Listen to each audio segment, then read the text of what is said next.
오늘은 4월 9일 에스라 7장 1절부터 10절까지입니다. 1절 말씀을 읽어보면 에스라가 드디어 등장을 하게 됩니다. 이 일 후에 바사왕 아닥사스다가 왕위에 있을 때에 에스라라 하는 자가 있으니라. 그는 스라야의 아들이요 아사랴의 손자요 hil기야의 증손이요. 에스라가 등장을 하는데 이때가 언제냐면 우리가 성전 건축을 1세대 그러니까 포로 귀환할 때 1세대 포로 귀환자들이요 성전 건축을 완공을 합니다. 그리고 성전을 봉헌까지 했어요. 그 뒤에 두 번째 2세대 포로 귀환이 이루어지게 되는데요. 세월이 조금 텀이 있어요. 자, 이때 에스라가 두 번째 포로 귀환 시기에 올라오게 되는데 이 타이밍이 너무 놀랍다는 거죠. 왜냐하면 성전 건축까지 다 끝난 뒤에 하나님께 영광을 돌렸던 그 1세대들이 거의 다 죽습니다. 세월이 흘러서.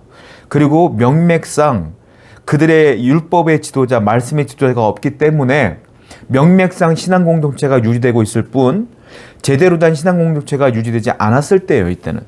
그때 하나님이 한 사람을 보내는데 그 사람이 에스라다 이거예요. 하나님의 타이밍이 놀랍다라는 거예요. 실질적으로 에스라가 언제 이 예루살렘에 오게 되느냐 하면 1세대 포로 귀환이 끝난 뒤에 약 58년 뒤에 오게 됩니다. BC 458년에 에스라가 도착을 하게 돼요.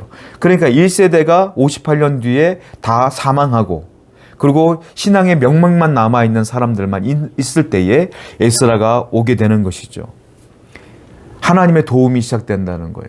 하나님은 하나님의 백성들이 어려울 때에 신앙적으로 문제가 생길 때에 반드시 또 다른 사람들을 보냄으로 말미암아 그곳에 불을 일으키시는 분이시다라는 거예요. 하나님은 여러분들의 인생 가운데 어려움이 처할 때마다 영적으로 괴로울 때마다 그때마다 필요한 사람들을 보내주신다라는 거예요. 바로 저는 여러분들이 그런 필요한 자, 에스라와 같은 자가 되기를 원합니다.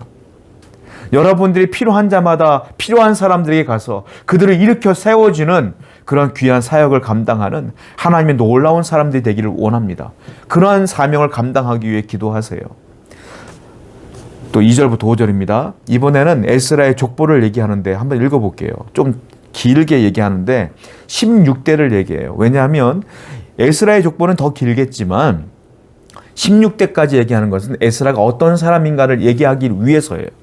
2절 살룸의 현손이요 사독의 5대 손이요 아히두베의 6대 손이요 아말의 7대 손이요 아사랴의 8대 손이요 무라요세의 9대 손이요 스라히아의 10대 손이요 우시엘의 11대 손이요 붓기의 12대 손이요 아비수아의 13대 손이요 비느하스의 14대 손이요 엘르아살의 15대 손이요 대제사장 아론의 16대 손이라.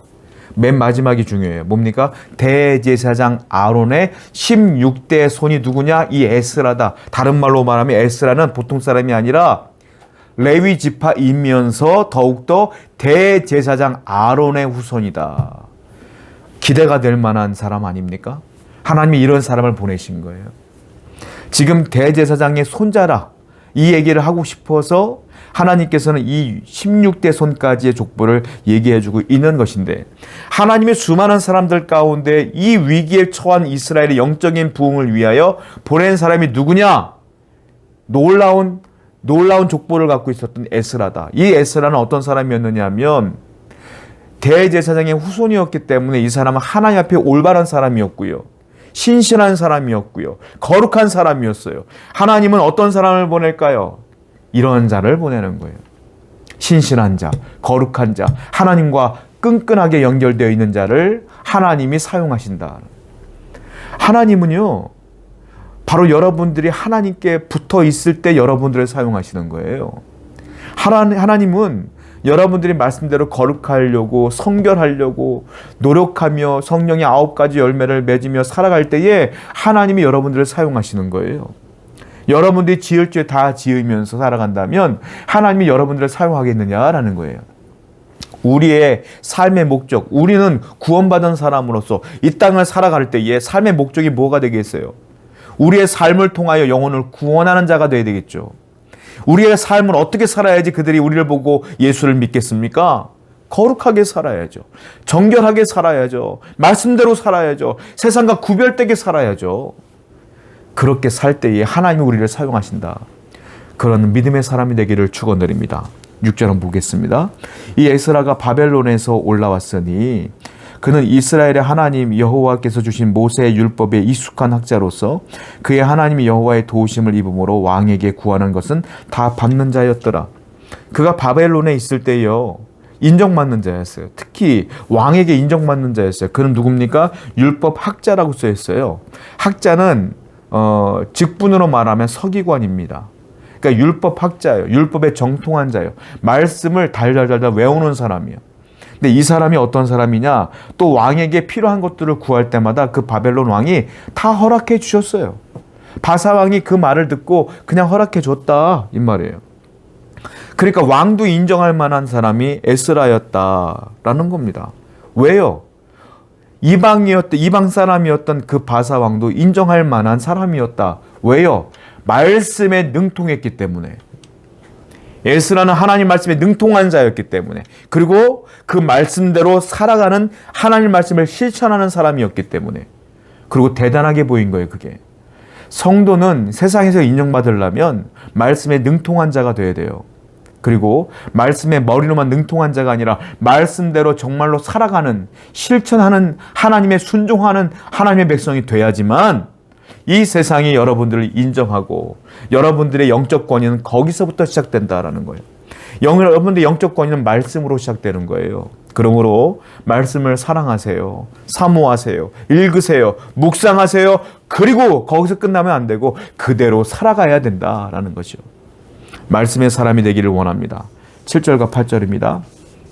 아닥사스다 왕 제7년에 이스라엘 자손과 제사장들과 레위 사람들과 노래하는 자들과 문지기들과 느디님 사람들 중에 몇 사람이 예루살렘으로 올라올 때에 이 에스라가 올라왔으니 왕의 제7년 5째 달이니라. 자, 이거 뭐라고 표현합니까? 예루살렘으로 올라오는 일을 뭐라고 표현합니까? 올라왔다. 바사에서 예루살렘으로 포로 귀환하는 것을 올라왔다라고 계속 표현을 해요. 그리고 더 놀라운 건 뭐냐면 이 2차 포로 시대에 포로 귀환 시대에 이 사람들이 그 정말 문명이 발달한 바사에서, 그리고 황폐한 땅 예루살렘으로 이주해 오는 거예요. 안 온 사람도 있어요, 여러분. 이거는 자원에서 오는 겁니다. 갈 사람 가 있을 때 자원에서 오는 거예요. 이 사람들은 어떤 마음으로 오는 겁니까? 내가 정말로 문명의 발달에 거기에 취해 살기보다는 하나님 앞에 나가서 황폐하지만 그 땅에서 예배하며 살기를 원했던 사람들이 오는 거예요. 그래서 성경은 이 사람들을 향해 뭐라고 말합니까? 올라왔다. 하나님을 향해 가는 사람들을 올라간다라고 표현합니다. 세상을 향하여 가는 사람들을 내려간다고 표현합니다. 영적으로. 여러분들은 어떤 사람들이에요? 세상이 좋아서 내려가는 자입니까? 아니면 정말 내가 손해보더라도 하나님이 좋아서 올라가는 자입니까? 우리는 올라가는 자가 되어야 돼요.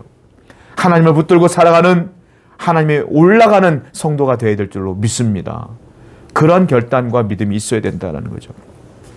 9절부터 10절입니다. 첫째 달 초하루에 바벨론에서 길을 떠났고 하나님의 선한 손의 도우심을 입어 5째 달 초하루에 예루살렘에 이르느니라. 에스라가 여호와의 율법을 연구하여 준행하며 율례와 규례를 이스라엘에게 가르치기를 결심하였더라.